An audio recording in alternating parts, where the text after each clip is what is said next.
Good afternoon. We hope that you are enjoying your lunch. Everybody enjoying lunch? We have our caterers. Let's give them a hand for serving us today. We are so grateful for Alpaca. We do have a little left, and so they're going to pack up in the next couple of minutes if you want to get any last minute rice and beans. We also have tea, and so continue to enjoy your table conversation.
Good afternoon again. If I could get your attention for just a second, I'm not sure if Reverend Rogers is on the music. Because we have had such a robust morning and we are on time, we're going to start our breakouts about 10 minutes earlier, okay? So if you could go ahead and, finish up our lunch. There are trash cans on either side of the fellowship center. We'll start at 1:35. There's information about each of the breakouts on your table. And so we will still go for the entire hour. But hopefully, if you have some extra questions, that'll give you that time, and then you'll get a chance to walk, or if you need to go outside right now. So 1:35, we'll begin our breakouts. Okay. All right. So if you have friends and church members outside, maybe give them a text message and let them know, please.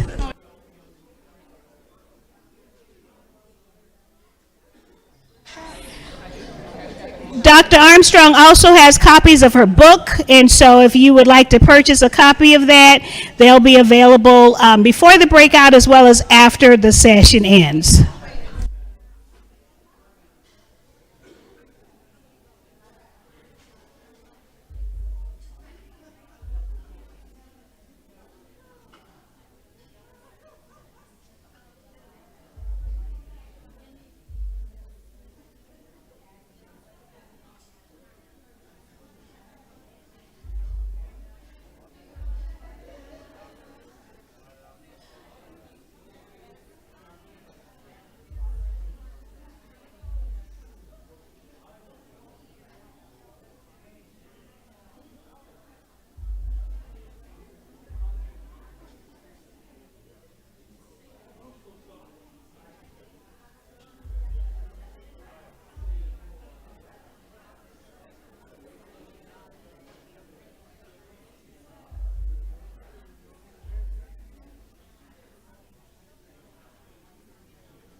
Sign up for the PF Flat Card and get your first month free. $1 down, $24.99 a month. Deal ends March 13th. Snow White is more fair than thee. Tell me, Snow White. Who is the fairest one of all? Disney Snow White, rated PG. Get tickets now.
Noon again.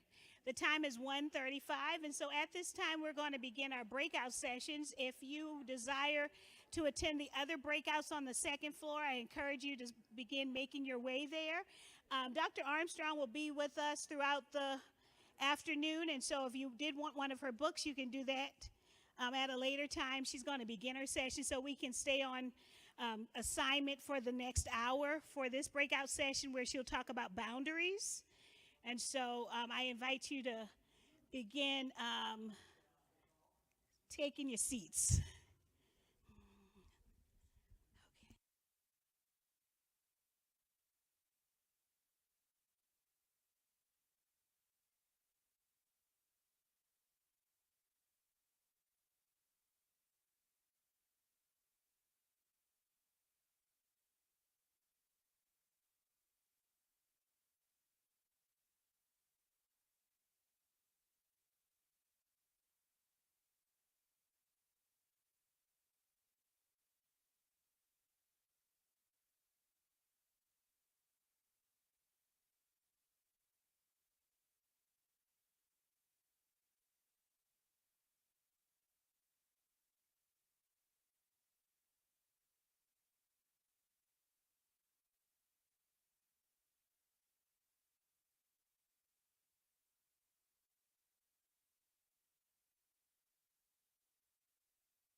All right, we are going to go ahead and get started with our afternoon breakout session.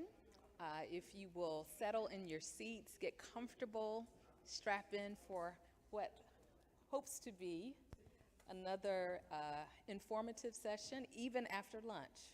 So, right, I have a little bit of an uphill battle, but let's see. Let's see what God can do.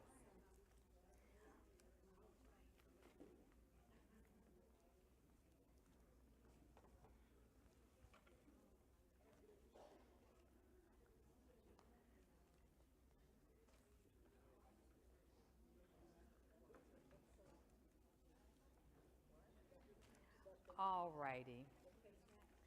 So we are going to go ahead and begin our session talking about the importance of boundaries. I appreciate your attendance because this is going to be, I hope, a slightly different kind of experience. During the keynote, I was mostly sharing information with you, and I intend for this session to be a bit more interactive. I've got a few examples of some scenarios that I'd like for us to discuss together. And so let's see if we can achieve that goal. I want to at least articulate it, sit it out there.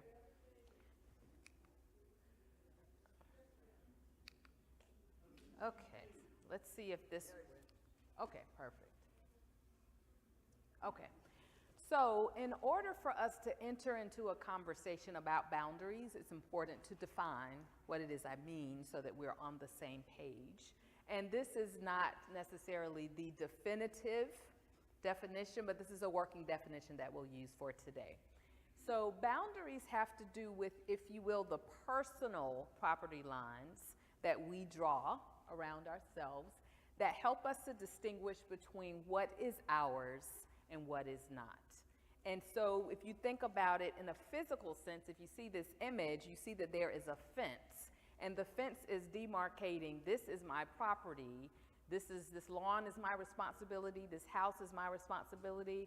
Beyond the pale, I'm not responsible. Now I might care and I might choose to do something beyond the pale, but my responsibility is within this boundaried area.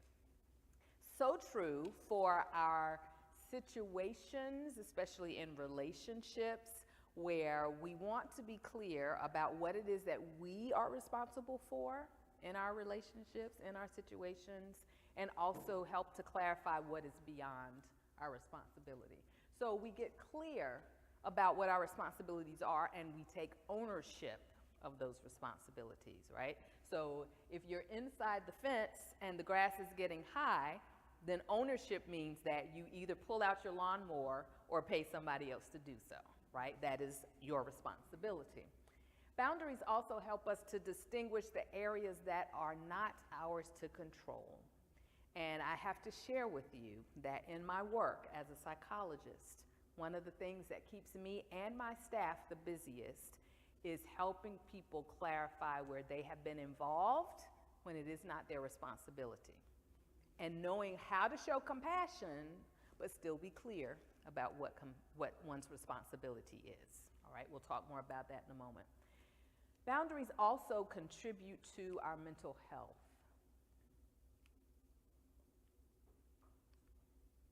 I'm sorry that this is not quite as intuitive as I think it was supposed to be.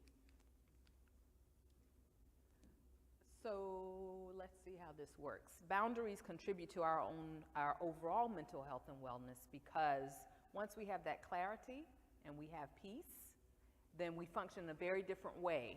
Even if the work is hard, if we have an understanding that this is what I'm supposed to be doing and not this, then it helps in our mental imaginations and in our functioning to work more easily. Okay, so let's talk about a few myths. Let me first say that sometimes when the B word comes up, the word itself, boundaries, makes people uncomfortable, right? Because there are all of these reasons that, I'm a Christian, I'm a person of faith, I don't know about these boundaries, because perhaps we've heard the myth that boundaries are unkind.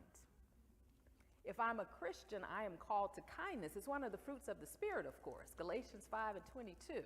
And so I'm supposed to be kind at all times. and kindness looks like this, okay?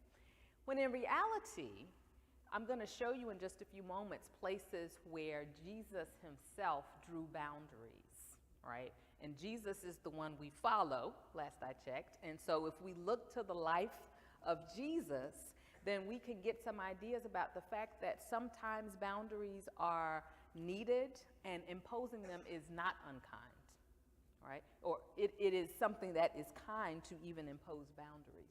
Or we might feel that boundaries are selfish, that, yes, I'm completely exhausted doing all of this work for my job and my family and my church, but I can't draw lines because that would be selfish. And I'm called to be selfless in this faith that I have, right? So we'll show where those lines might actually fall a little differently than what may be in your ideas. We also can be afraid of boundaries because we think that they may lead to isolation.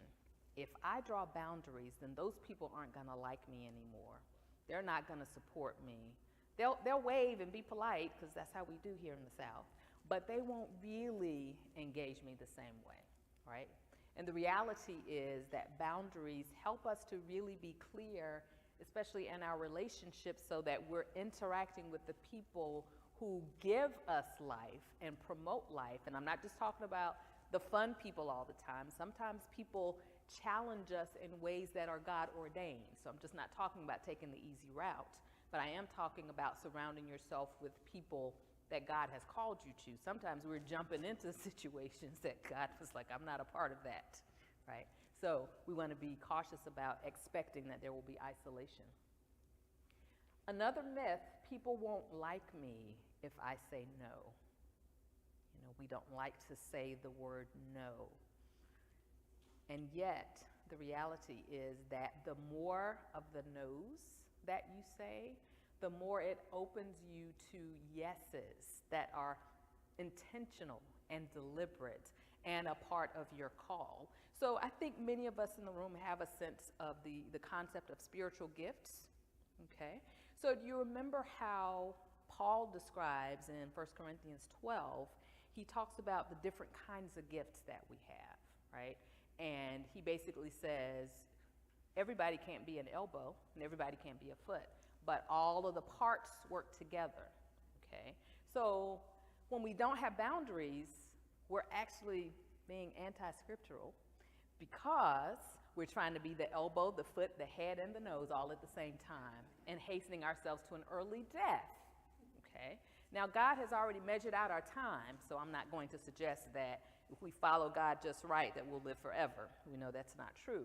At the same time, if you have a very powerful contribution that you're making to the body of Christ, but the way that you go about it without boundaries shortens your life, and you're not around to make that contribution, then we might argue that God had something else intended. You know, I think many of us believe in the sense of God's giving us free will. So God is like, if you want to be those 5 body parts, go ahead. However, I'm not going to be able to actually use you in the way that I desire to use you if you're not drawing boundaries, okay?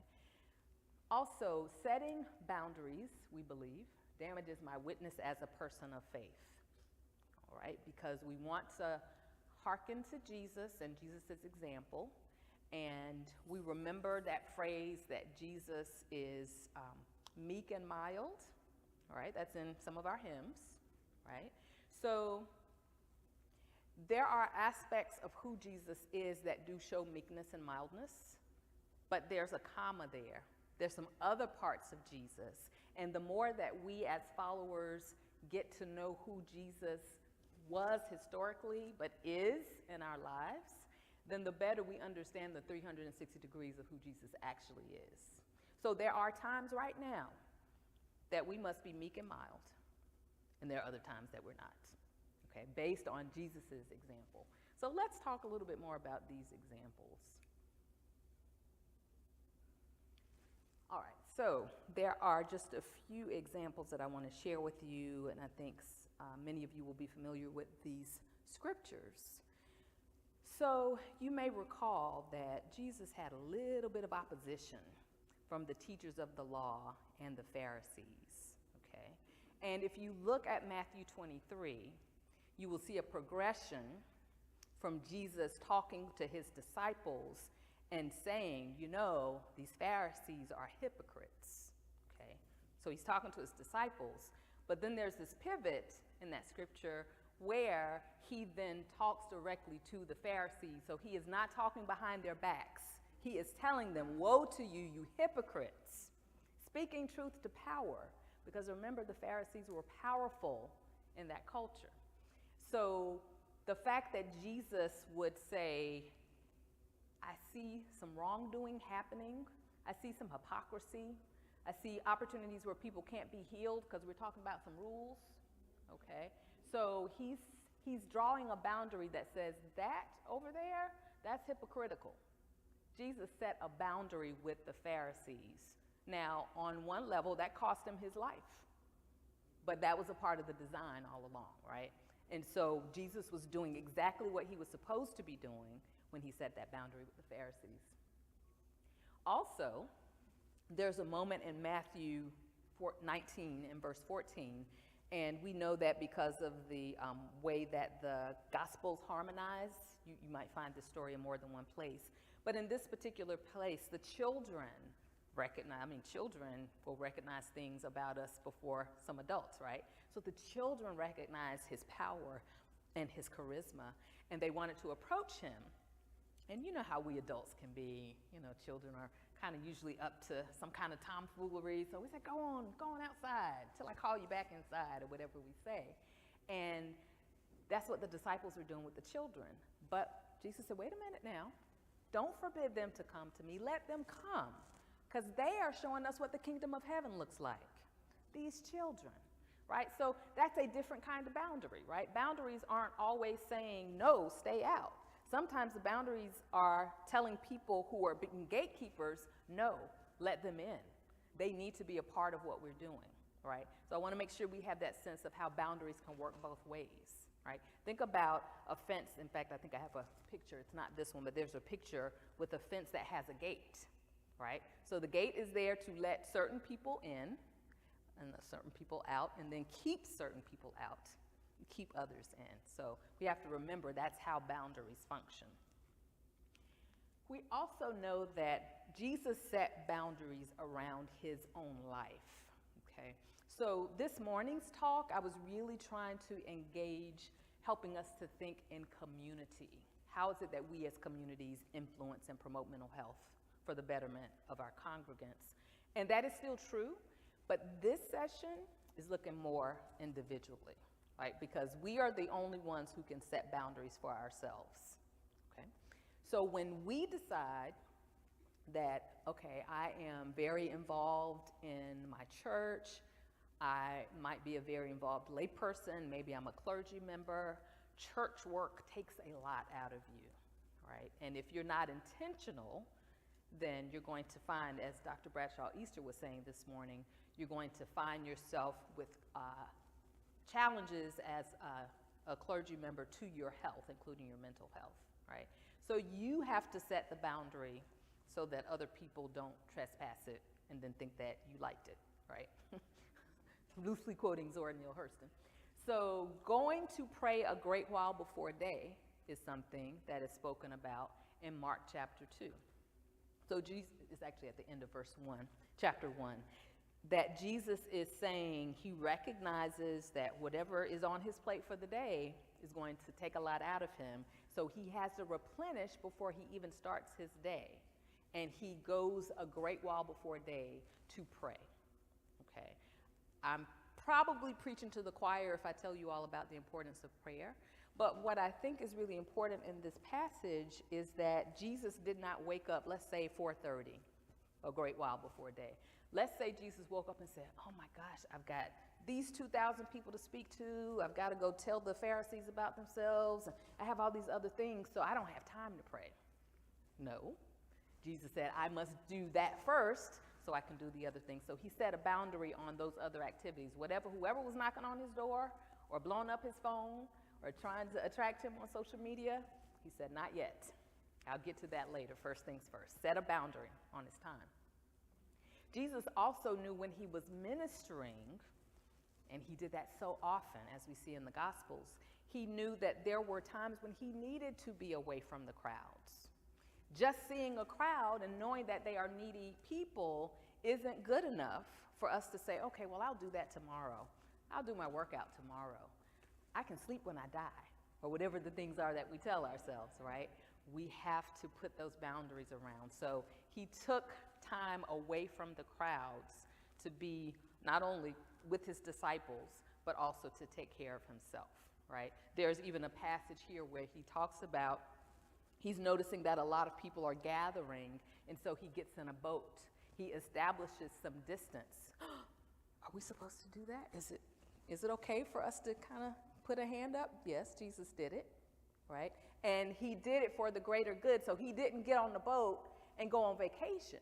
Now, I believe in vacation, please don't get me wrong, but in that moment, he established distance so he could speak to more people, right? He could see more from where he was offshore. And then I also want to mention in that same passage there in Mark 4, he establishes that space, he speaks to the people, and then he and his disciples get on a boat.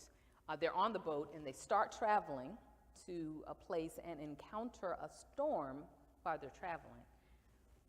But what is Jesus doing during the storm? He's sleeping on a cushion. He got comfortable on that cushion, and he was taking a nap. He did not say, oh my gosh, it's 3,000 today, I guess I should just keep talking. He said, I'm going to take a nap. And he was so at peace that his disciples were the ones who had to wake him up and say, hey, don't you care that we're about to perish here? Do something, right? But he was at peace, right? So I want to also suggest that setting boundaries helps us to find peace. Another reason for pursuing boundaries. All right. So what purposes do boundaries actually serve? If we are to consider that we might actually be good candidates for increasing our boundaries, why would we do that? Well, for one, it promotes healthy relationships. Either you or someone you know has been in an unhealthy relationship with someone that becomes exacerbated because of the demands that the other person is constantly placing on them, okay? That is not to suggest that all relationships not put constraints on us. Every relationship. My son, who just started driving, is finally able to get himself to all of his activities. But just a few months ago, it was a constraint for me. Everything had to revolve around his activities, right? So part of that comes with the territory of relationships. But it's those relationships, the ones we have to be careful of, are the ones where the other person is always making the demands. It's very one way. It's not bi-directional, right?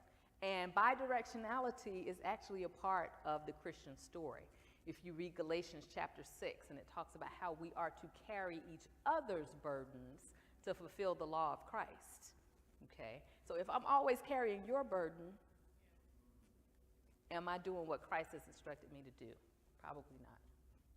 So it promotes healthy relationships when we have boundaries.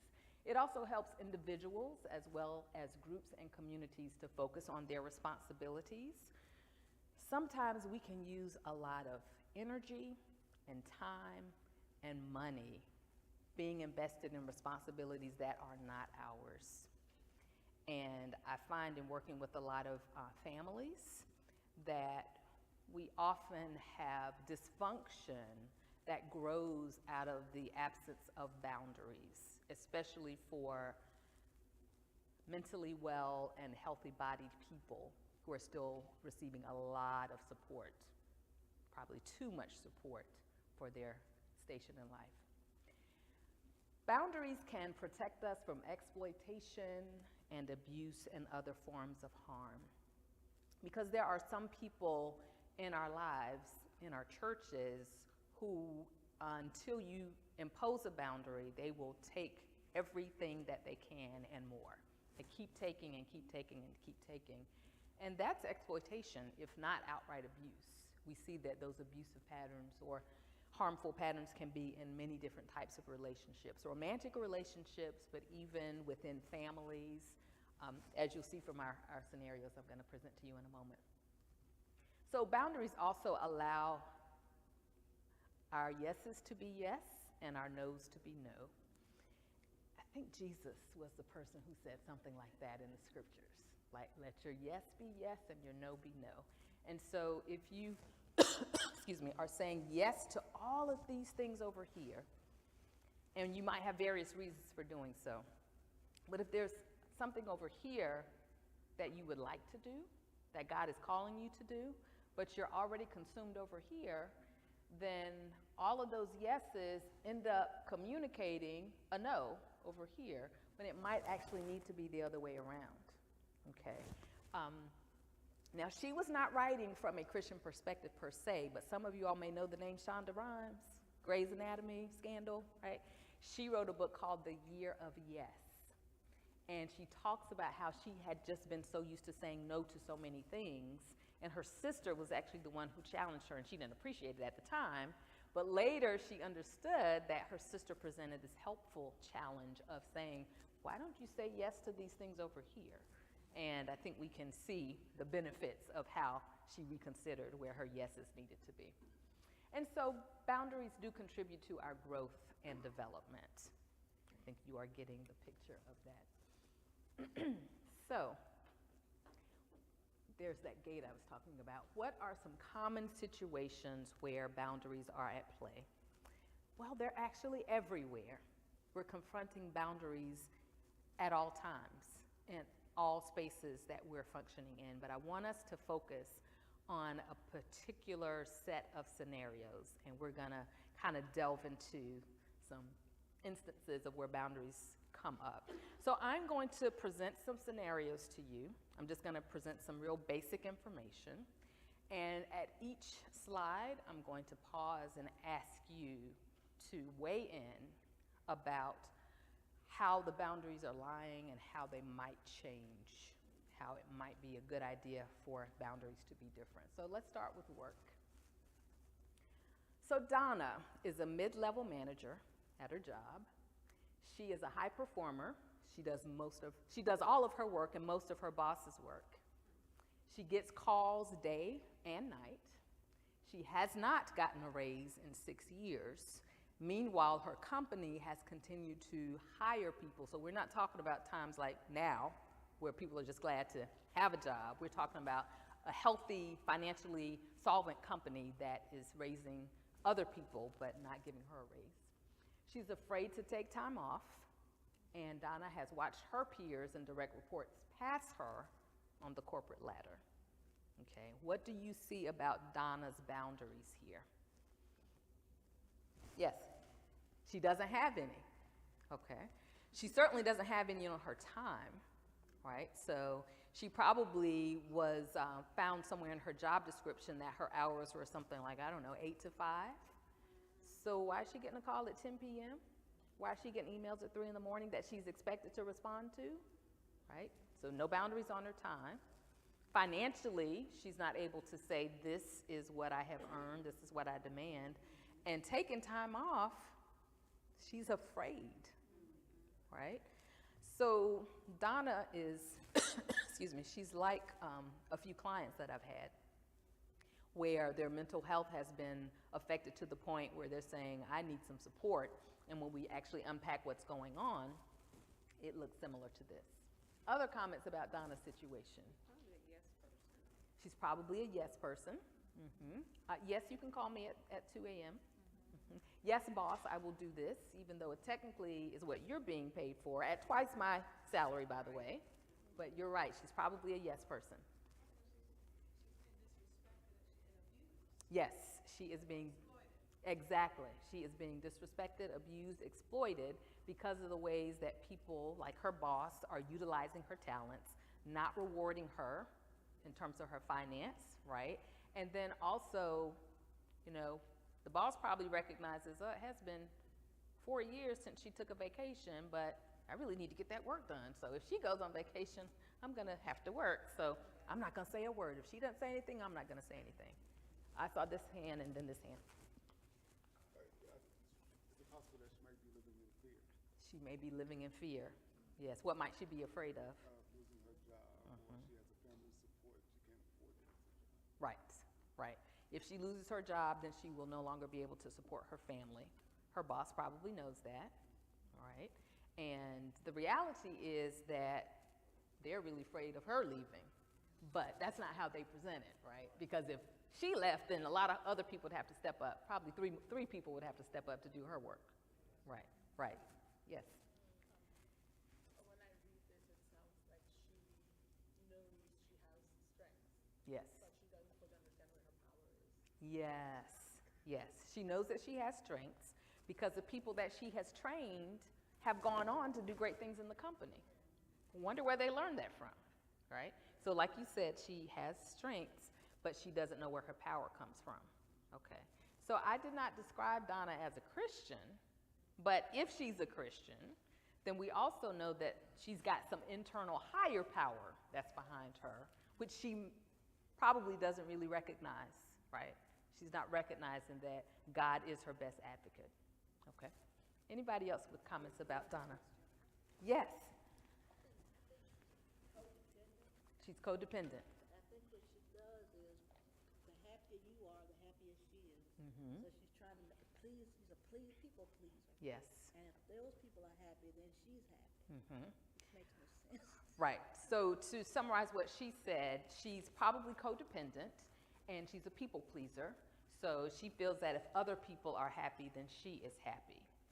But let's think of that, that's her myth, right? But let's think about the reality. How happy can she be with disrupted sleep, too low pay, no vacation in years, constant responsibility on her shoulders? She thinks she's happy, but her doctor probably is telling her something different. Her family members are probably telling her something different, right? So she would have to examine and re-examine whether that's actually true. One more comment, Pastor McKnight. Some people have unexpressed fears of internal inferiority. Yes. I know I'm accomplishing all of this, but y'all just don't know that I'm really not who you think I am. And that precludes from having the courage Yes.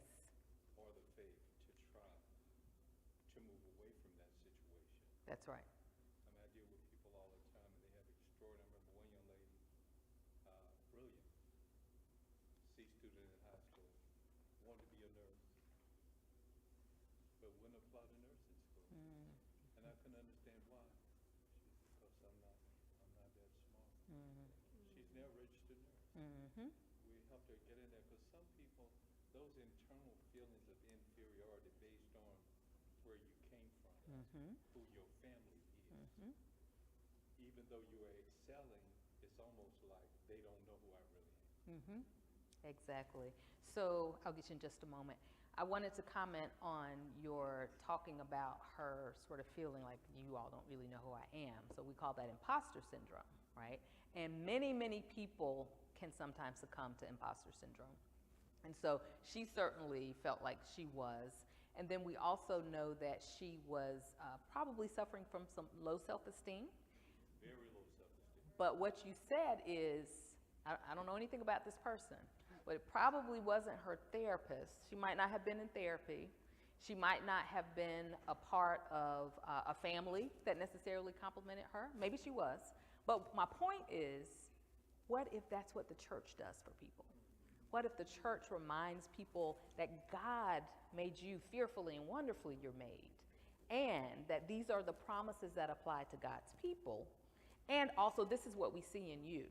So I am grateful that I think on the 26th of this month, I have to make a special call to the Orlando, Florida area. There is a woman who led our children's church when I was 11. And, you know, kids just sat in service and sat next to their parents and, you know, got an angry look or worse if they acted up. That's just what you did during church, right? And then she came along. She was a breath of fresh air. She taught us. She used manipulatives. I mean, she was just very hands-on. And she spoke excellence into my life. Now, I'm grateful that I had parents who were doing that, but her words are the ones that I remember in my times of struggle, that she, the church representative, spoke that into me. And what happened to that young lady was encouragement. She brought her mother and father to church. Awesome. Her daddy, they moved down from the Bronx, had a reputation of being the guy in the street you didn't want to mess with. Mm-hmm. She pointed him to Christ. People in the church encouraged her. And that was one thing you talked about earlier today. One way you can break boundaries, or help people break boundaries, is through encouragement, being a Barnabas in somebody's life. Absolutely. Being a Barnabas in somebody's life, that's a good one. Clergy, take that one. Okay, Pastor House. When I think about those scenarios, and I reflect on people that I have worked with in the past, I feel like sometimes those type of workers feel valued when they feel like they need it. And to them it's almost like it's that's their sign of acceptance. To always be dependent on until they get pushed to that limit. And that limit sometimes is what some people call a nervous breakdown, right? So we don't want anybody, especially not our congregants, to have to get to the point of a mental breakdown or a nervous breakdown before they recognize something has to change. Unfortunately, that's usually what happens. It gets out that far before people come for help. But I really want to encourage us as a body to think about how do we help prevent people from being at a place where they don't recognize that being accepted by other people is something that they have to weigh against being accepted by God, right? So if I were doing therapy with a person like that, I would have opportunity to process the fact that this is your belief, this is how you've been reinforced, this is this hamster wheel that you're on, and yet let's examine, is that actually true? Is that the only location of your acceptance? Is there something that God has differently for you? Now, of course, I don't present at all, even though I have ministry training and have the title. I don't present myself as people coming to me for therapy, and then when I speak, I'm speaking from the voice of God. I don't do that. But I help people to get to the water so Jesus can let them drink, right? Right. So that's the point that we're trying to get to, of helping people to question some of the assumptions they have that are ultimately false assumptions. Okay.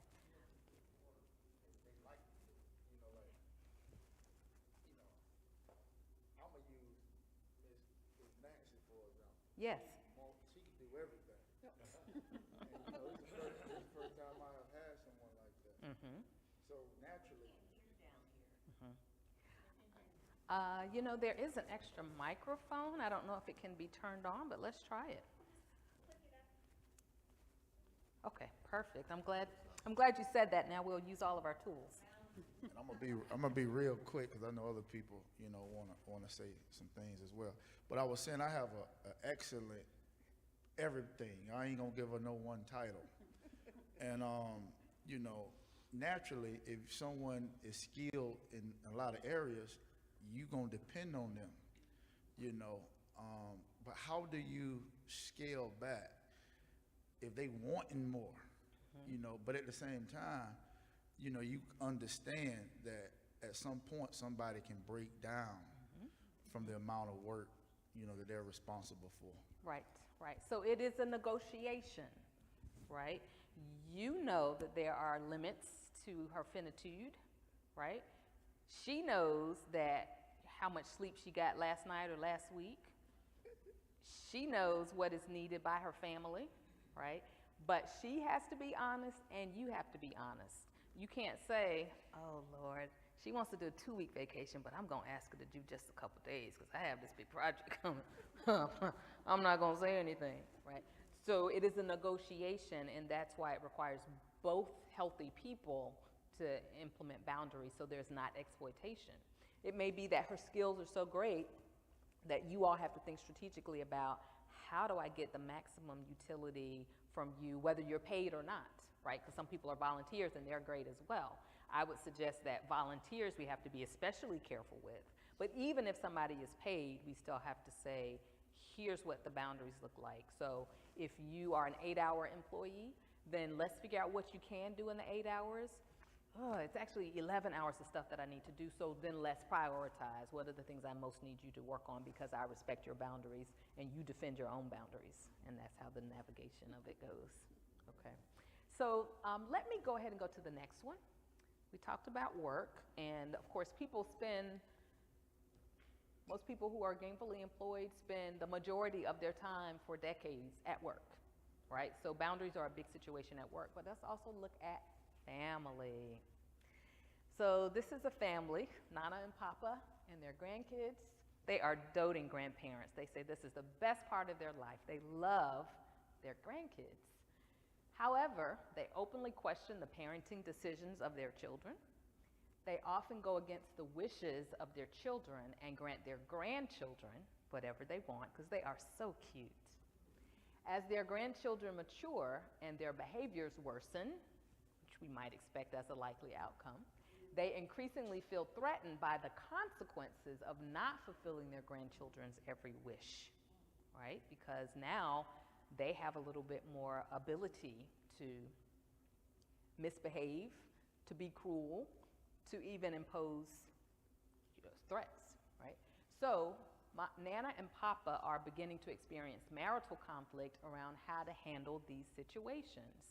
They recognize that they're in too deep, but they're differing about what to do about it now. Your thoughts?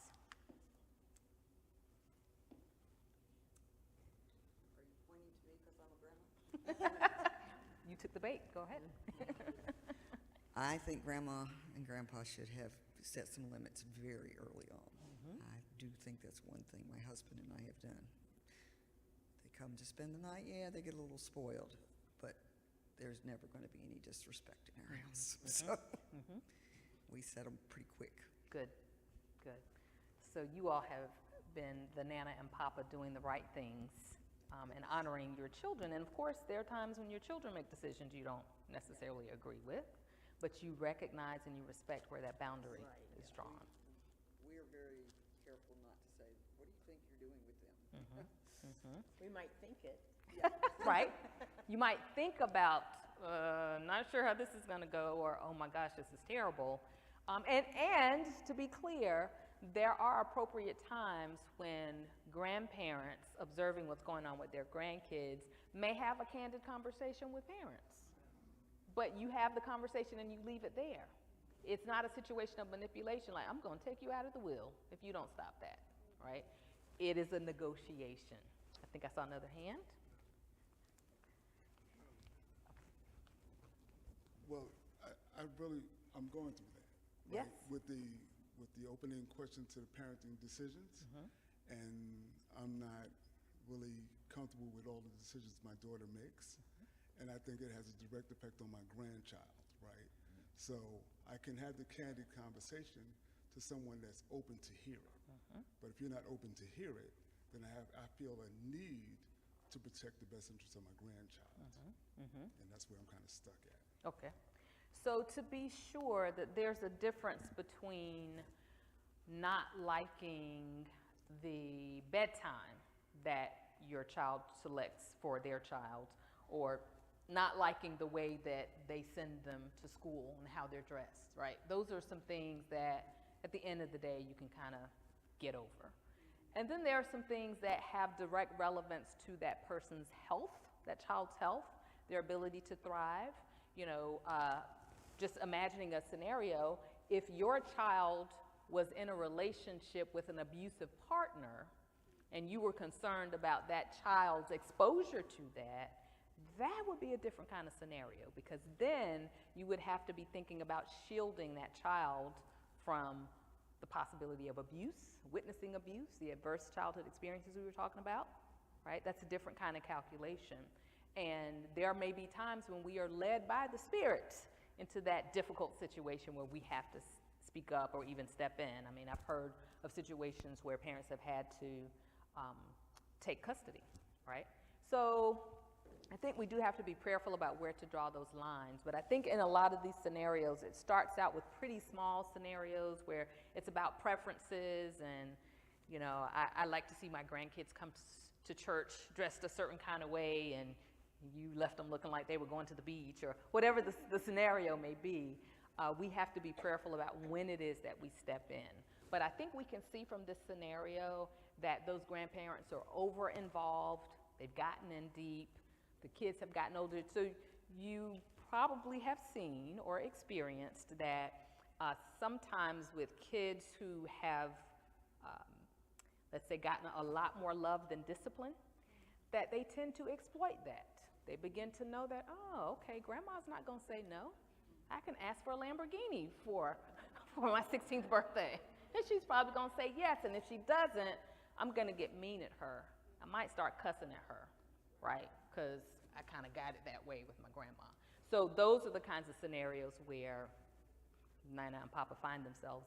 And so it's great if you start out with the right foundation, but now their own marriage is being threatened, right? Because of the disagreements about how do we move forward.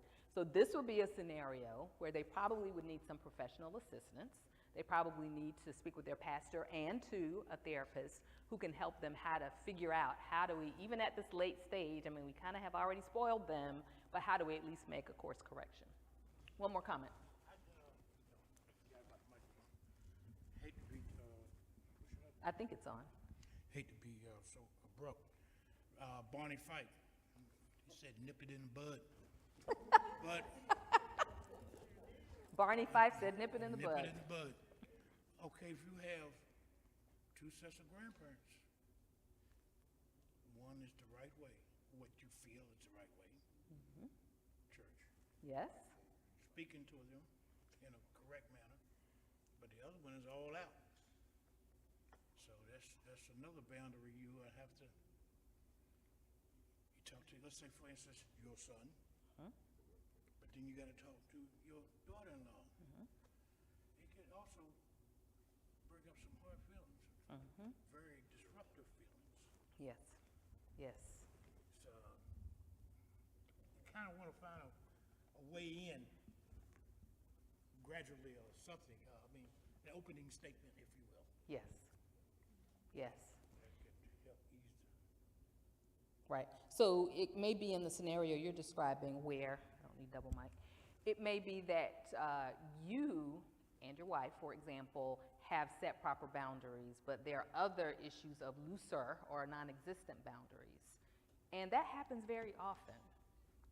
And it certainly happens to people of faith. So then part of our way forward is through prayer.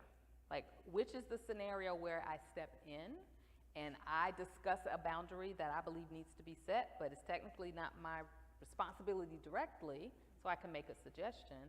And which are the situations where I really, in some sense, keep the peace because it's not one of those foundational issues, you know. And it does require prayer because these things are complicated. And I can speak about that both from a professional and a personal level of seeing dynamics ripple through a family in ways that are uncomfortable. So we often have to use a lot of discernment in knowing where to draw the boundaries. But I think the takeaway from this slide is that the boundaries are important, and I'll say this as well. Sometimes it's better to have firmer boundaries at the beginning and then loosen them as you realize, okay, this is all right. I can let the grandkids have some ice cream after dinner. I didn't start out that way, but it's okay now. So we have to enforce the boundaries for optimal health. Sorry, really quick, and I know you were saying, one thing you had said earlier was communication. Yes. I think the parents of the children and the grandparents probably need to do a little bit more communication. Because I think as the parent, they need to be, and this might sound a little harsh, but they need to be, setting the boundaries. Right. And telling their parents, okay, these are the boundaries, because you don't know, when those kids get home, they probably get back home and probably act the same way and expect the same things when they get back home. So I think there needs to be a lot of communication between the parents and the grandparents as to setting boundaries, so that it's the same at both homes. Absolutely. And we would certainly encourage that, probably with Nana and Papa, at least the way I kind of wrote it. They're going to do what they want to do. And so then the parents have to be the one to be the bad guys, to say, okay, I told you no phones for my kids until they get to high school, and now you just brought my fourth grader a phone. So now I have to make a decision about what I'm going to do about that, right? So even in the absence of other people setting boundaries appropriately, it calls upon us. This is my child. I'm very concerned about what their outcome is going to be. So now I have to take on the additional burden of setting some boundaries that you really should have set yourself. Okay. Yes, I would. I would take it. You'll thank me later, right? You don't understand now, but you'll thank me later. Okay, let's look at one more scenario. And this time the scenario is about church. So I'm going to walk carefully, okay? So this is Antonio. Antonio loves the Lord and knows that serving is one of his spiritual gifts, okay? Although he's not a clergy member, he's at the church every time the doors open. More and more church members recognize his presence, his leadership, and they go to him about their problems. However, his wife and kids are feeling neglected and are becoming resentful of the church. Okay, any comments about Antonio? Poor Antonio. Yes, we have a comment here. Yeah, I think Antonio needs to find more balance in his life. You know, he's, he says in there that he loves the Lord and he wants to do everything that he can for the church, but he's got to remember that he's got responsibility for his family too. That he has to spend balance that time out better. Absolutely, yes. And sometimes when you love serving and you love the Lord, you love the Lord's people, it's hard to draw your own boundaries. But it's your responsibility to draw your own boundaries. So as you were mentioning, he has to find some balance because this is a recipe for burnout. And he's headed there quickly, right? And that's just for him. But his family is also letting him know this is not cool, right? And I have worked with a couple of preachers' kids who are just a little bit salty with the church because of the way that their parents were so absent, right? So some of that is a part of the job, and then other ways, I have a client right now who is in a marriage where her husband is seeking out opportunities to be involved with ministry. So not just his own, but now he's got some other things in the community he's doing. And he has wanted her to be the person who takes care of all the kid stuff, right? So yeah, that's a kind of sticky situation where balance has not been there, and it ripples out beyond him to his family and to his kids. And then, what happens when he's broken from the dissolution of his family, and then he has these serving gifts that he is maybe not serving or giving into as well because of his own pain. That was kind of self-imposed, if we're honest, but we're all broken people, and we do that to ourselves. The importance is that we can recognize it's time. It's time for a timeout. What's his secondary gain? I mean, he's getting something from, serving everybody but his family. The question was, somebody needs to deal with him. yes, what is his secondary gain? That's the question.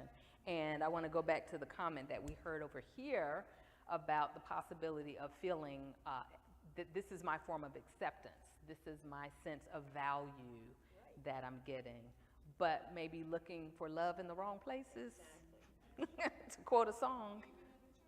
Even in the church, yes, yes.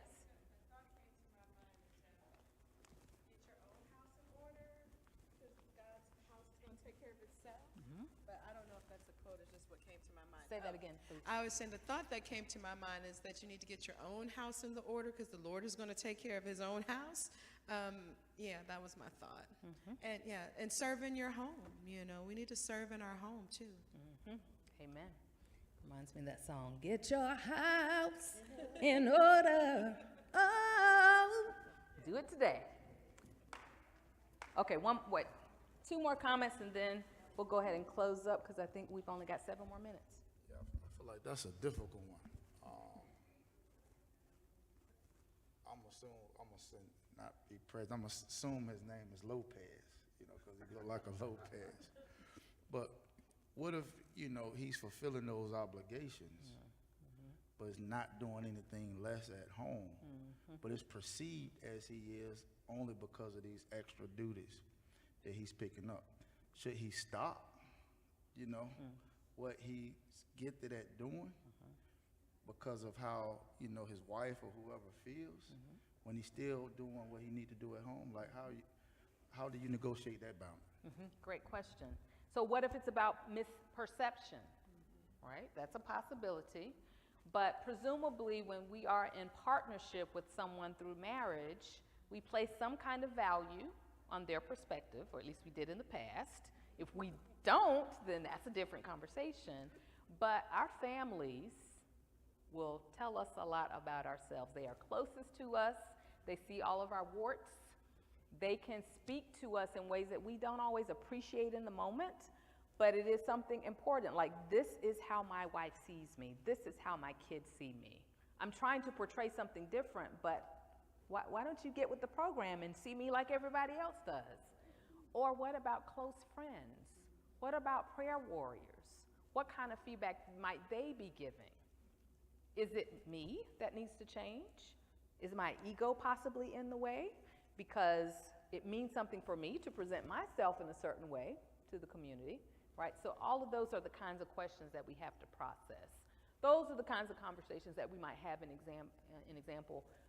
therapy, okay?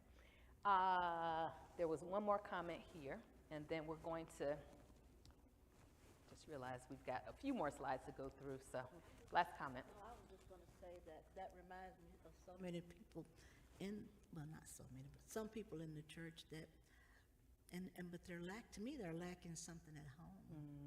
There's something going on at that house to where they're not being respected, because a lot of people will come to church in order to be, because they're not the boss at their job, and they're not the boss in the house, so they come to the church where they can be the boss and then cause a lot of confusion. So I'm just saying. So yes, she is speaking to a dynamic that we see a lot, and it is, there are historical roots, perhaps racialized and gendered and other roots that contribute to how people want to perceive themselves, need to perceive themselves in certain settings. And oftentimes those are understandable, but again, the question is, where's the balance? So would I like to give myself in this way, and is this how God is directing me? Or must I do it? I need to do this no matter what. My family's falling apart, I'm still gonna do this, right? Those are the kinds of nuanced thoughts, reflections, conversations with a confidant, a therapist, that can help people come to what their true motivations are, and again, their true callings. We're created for a purpose, and we want to be able to live into that purpose, but not just our sense of what that purpose is without leaning, on God, not just leaning on our own understanding. All right, so I've left you guys here at the end of this presentation where I'm trying to advance. There we go. I want to remind us that when we are being cognizant of boundaries, we want to think about some of these ethical issues. Now, I know I'm not talking to a medical issue. I'm not talking to a medical audience or even a healthcare audience per se, but I think it applies to all of us to do no harm.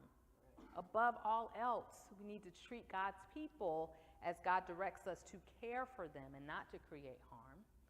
We ourselves need to build trustworthiness. That is not built quickly in a flash. It is built over time and with consistency and deliberate action. We want to practice confidentiality even if it's not required. That helps us to have strong boundaries and observe those boundaries consistently. One of the biggest boundary violations, sadly, that churches still deal with is sexual misconduct. So we need to recognize the very, very firm boundary that surrounds how we engage each other and how we guard against sexual misconduct. And then child abuse reporting. A lot of people are not aware of the fact that all adults in North Carolina, this is a general statute, that we are responsible for reporting child abuse as we learn about it.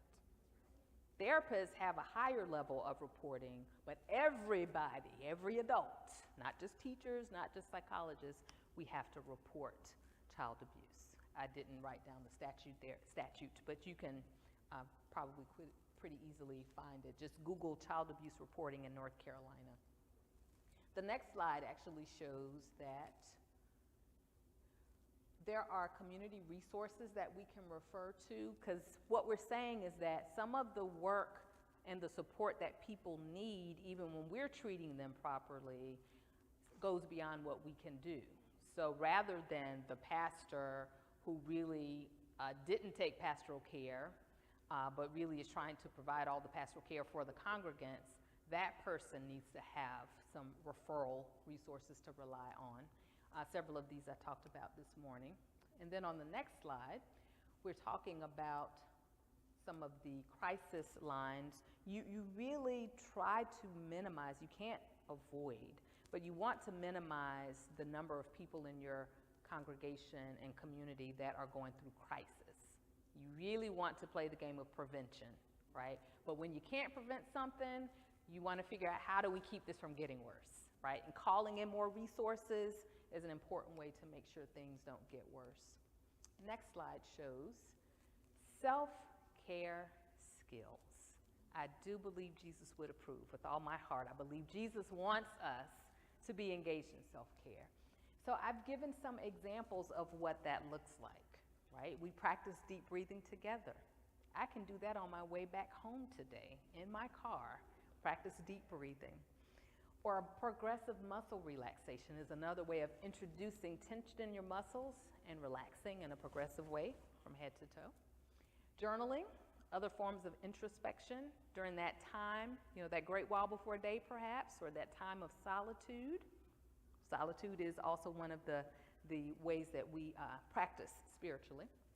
And all of the other ones that are listed here, it's a fairly long list.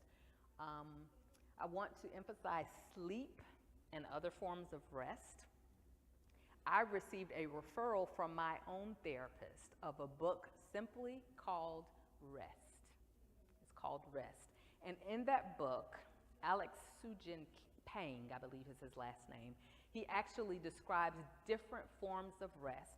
So nighttime sleep, or whenever it is that you sleep around your shift work. He talks about naps. He talks about leisure. He talks about recreation.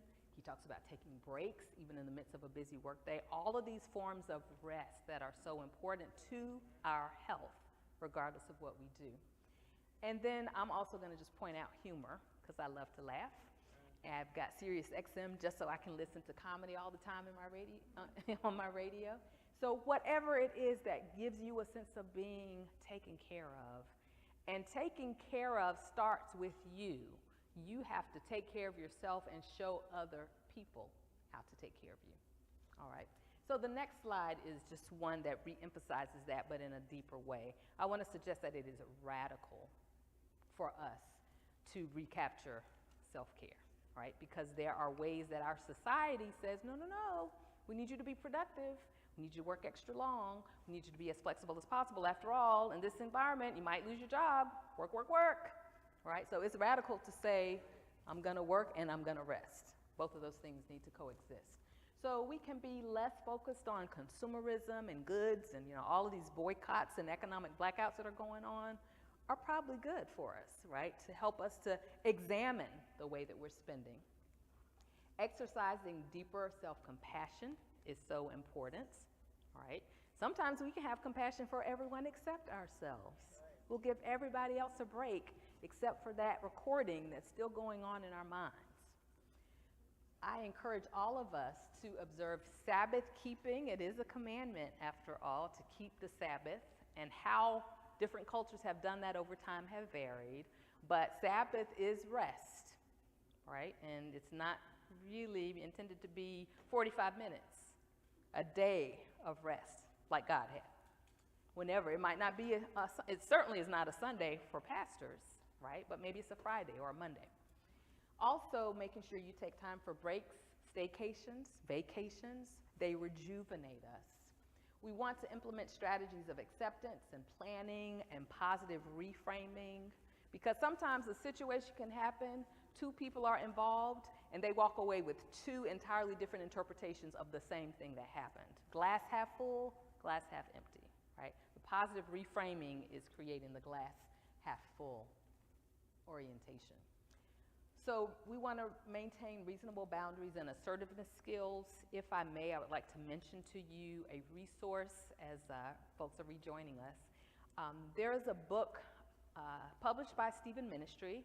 It is called Speaking the Truth in Love. Speaking the Truth in Love, from Ephesians 2:15. How to be an assertive Christian. So I've been talking about boundaries in kind of a general way, but they lay it all the way out, very specific. This is what you say, this is how you say it in this scenario or that. So I strongly recommend that book, Speaking the Truth in Love, How to Be an Assertive Christian. And then expressing gratitude and appreciation and joy. I believe that those things are consistent with Philippians chapter 4 and verse 8, when we're told to think about the things that are true and right and noble and pure and lovely and admirable. Paul says, think on these things, right? And sometimes when we're grumbling and complaining, even if they're things that are painful, no doubt, but it's our attitude toward them, right, that helps us to say, I'm not going to put a boundary on sort of limiting my ability to think about the positive things and spend a lot of time over here in Grumbletown. I'm going to come back over, stay within this boundary of where I've been directed spiritually. All right, so I believe that is pretty much the last slide. You've seen that before, as well as my contact information. I thank you for your attention, and as others are joining us, I'm not going to open the floor any further, but I thank you for all of your conversation, and it gives us all something to think about and to pray about. Thank you very much.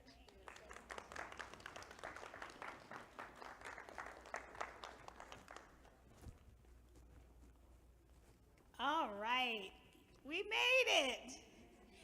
Before I go and talk about the announcements as people are regathering, I want to get some, I guess, brief testimonies, if anyone has a response of today, of maybe what you learned or just something that was just new to you that you want to share that you'll take back. Maybe about 2 people. Anyone want to give a response before we leave out today?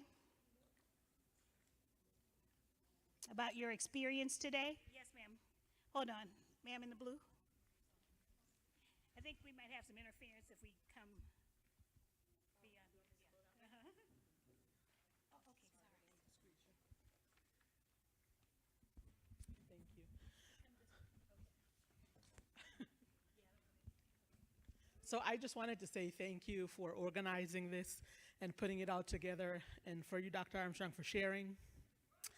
And so I'm not a mental health professional by any means. I work with families, particularly with parents who have young children. And so that's where I sort of have a little bit of understanding about how to support families. I come from TFCC in Apex Transformation. Dr. Agard's my pastor.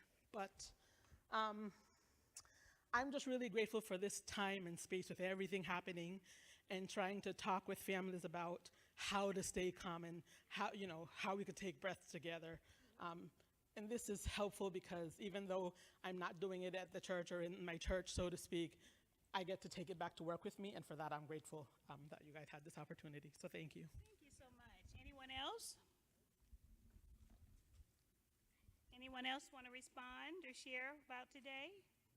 All right, if there are no takers, I will provide our final comments for today. We want to thank you again. If Reverend Rogers could pull up the QR code for me, please. We want to again thank you for being with us, for staying with us, for, did anyone meet anyone new? Yes. Okay. So when we say partners in health and wholeness, we want you all to continue to possibly fellowship if it's geographically possible, to consult with each other, to work alongside each other. When we started our new Abundant Life Initiative, and there's more information we will share with you about that, the goal is for us to be able to partner congregations, whether by topical interest or geographic interests or geographic areas, so that you can work together. You know, sometimes, you know, I know the Baptists want to just be with the Baptists, and the Methodists just want to be with the Methodists, and the Costals and the Apostolics just want to be with the Apostolics. But we are the body of what? Christ, for those of us who are of the Christian tradition. And so our prayer today is that you were able to network with one of your brothers and sisters in Christ, and that you were able to learn something and to hear some information. We have a couple of brief announcements before we leave today.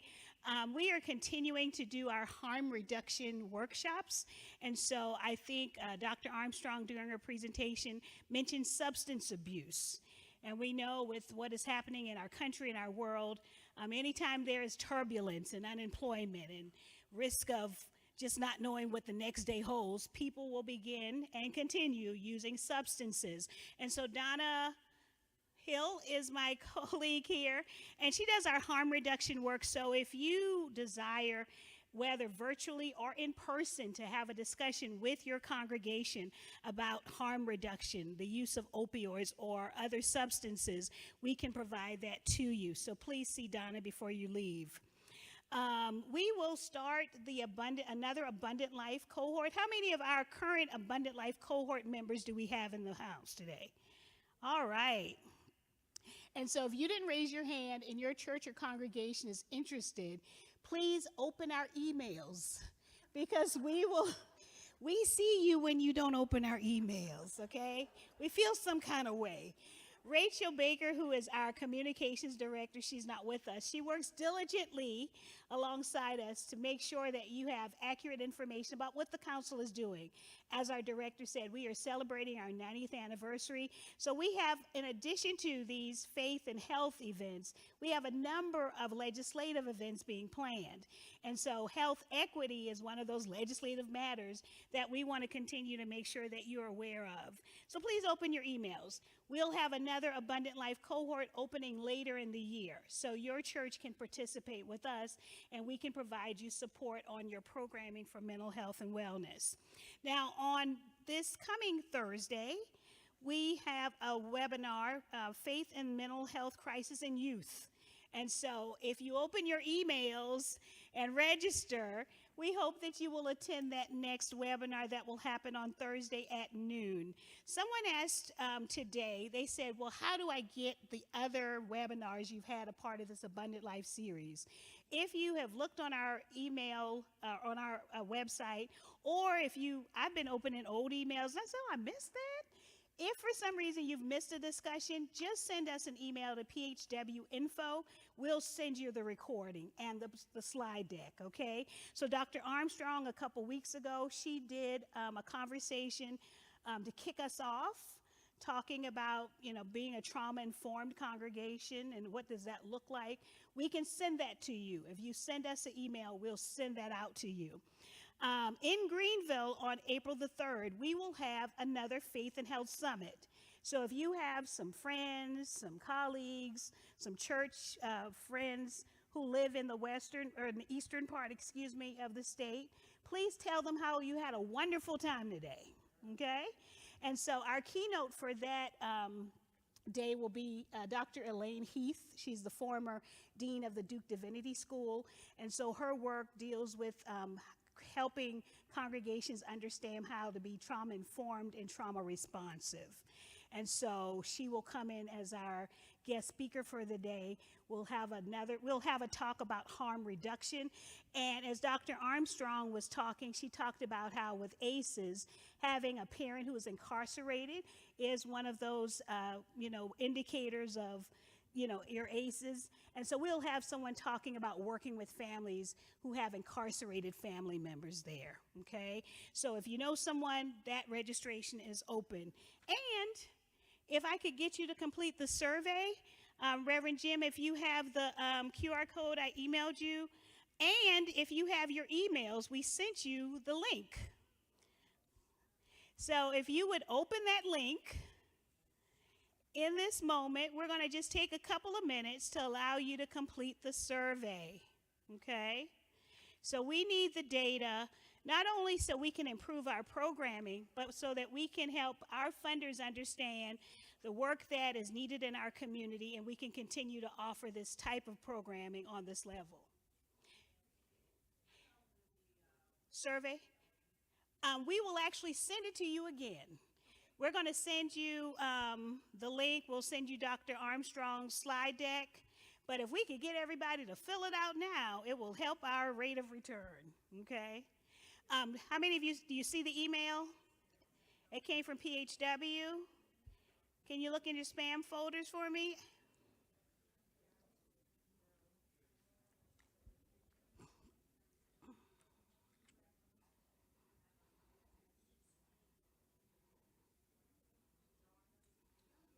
You got it?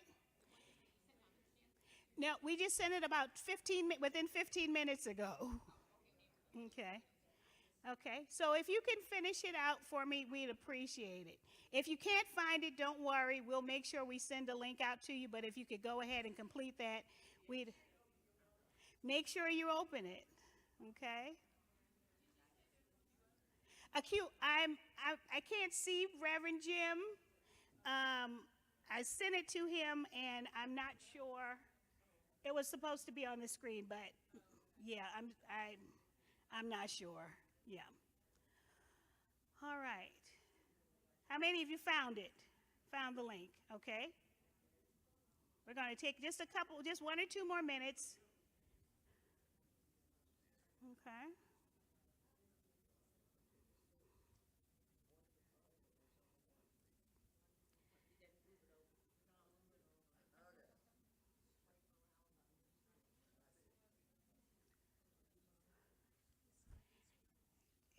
Is the QR code?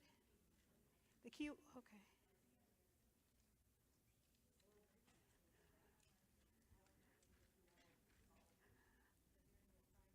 Did you get the QR code from me?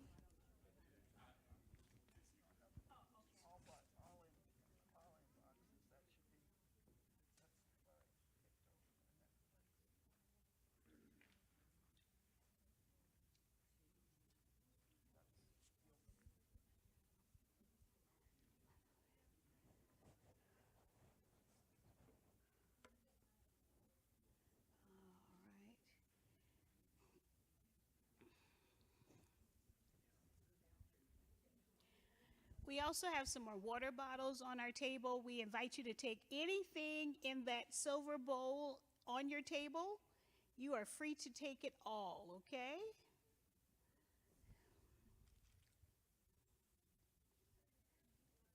He hasn't put it up yet, yeah.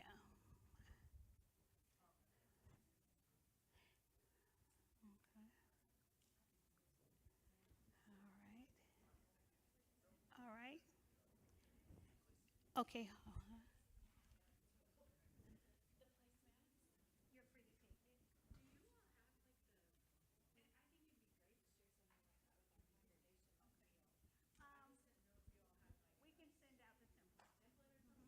She was asking about the placemat that you received at your table. We can send that image out to you if you want to share it with your congregation, okay? So we'll send that on the follow-up email. Carolee, can you note that for me, please? Was that helpful today for you to visually see what is happening across the state? Okay. So we'll share that with you, and hopefully you can share that with members of your congregation. Is there anything else you feel you needed from today? Dr. Armstrong's slide deck will be shared with you. Dr. Armstrong, can I share both the boundaries? So if you didn't sit in her breakout session, she's given us permission to share both of those PDFs. Here is the QR code for the survey if for some reason you didn't get the link via email, okay? So if you didn't get it via email, you can fill this out, okay?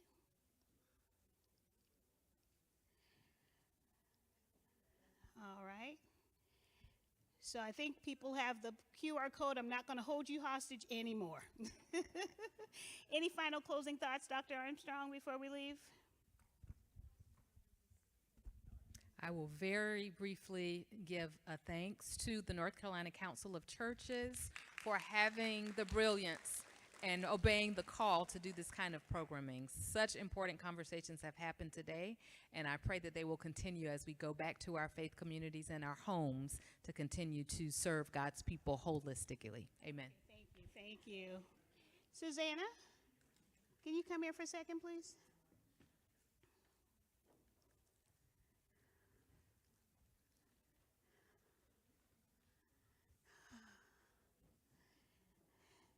Susanna loves a good improvisation. Introduce yourself and give us a parting blessing, please. Oh, goodness. Well, my name is Susanna Tuttle, and I am so grateful to be here with my partners in health and wholeness colleague, Dr. Simmons, and all of the PHW staff. I am the director of the Eco Justice Connection work at the North Carolina Council of Churches. We focus both on our connection to care for God's creation and our relationship to all of God's ecology, and also the economic issues that we face at the community level, especially as we're building resilience, both from a health and wellness perspective and from an ecological perspective in our communities. So if you're interested in the idea or concept of designing and facilitating congregational resiliency through economic and ecological lenses, please reach out. And with that, I would like to close with a blessing. Oh, good. You're going to do the blessing. He was MIA in a meeting when we had our exhibitors. So, Thank you. Hola, everybody. Thank you. My name is Francisco Guzman. I'm working with the North Carolina Department of Health and Human Services. I just want to let you know that we still have the programs running. Don't cry. We still are on the floor. And I'm doing presentations in person or virtual. We talk about NC Medicaid, WIC, FNS, early intervention. I have a helpline. Some of you grab some information. It's a helpline for children and youth with special healthcare needs. A lot of emphasis in mental health. But yeah, anything you need, I'm going to be still here for 5-10 minutes. Thank you. Oh, I'm offering presentations about NC Medicaid, Taylor Plan, Medicaid for Children and Youth, Medicaid expansion as well, WIC, SNAP, or early intervention, because I'm part of the Division of Child and Family Wellbeing. We have 33 divisions. That division focuses a lot in those topics that I mentioned. Thank you. I'll see you at the back. Gracias. Thank you. All hearts and minds clear? Okay. All right, let us come together in prayer as we begin our journeys home, both in our hearts and to our hearths. As many of us have traveled far and wide across this beautiful state of North Carolina, we recognize that we are the people that we are waiting for. We live inside these glorious bodies that need to be protected, and the breath work that we were offered today is a practice that shouldn't just be involuntary, but something that we voluntarily acknowledge and work with day in and day out as we breathe like the ocean. Every breath is a moment for prayer. Every moment for prayer is a gift from God. We are all God's children. Let us breathe together as one as we move forward in health and wholeness. Take care, be safe, love each other. Amen. Go in peace.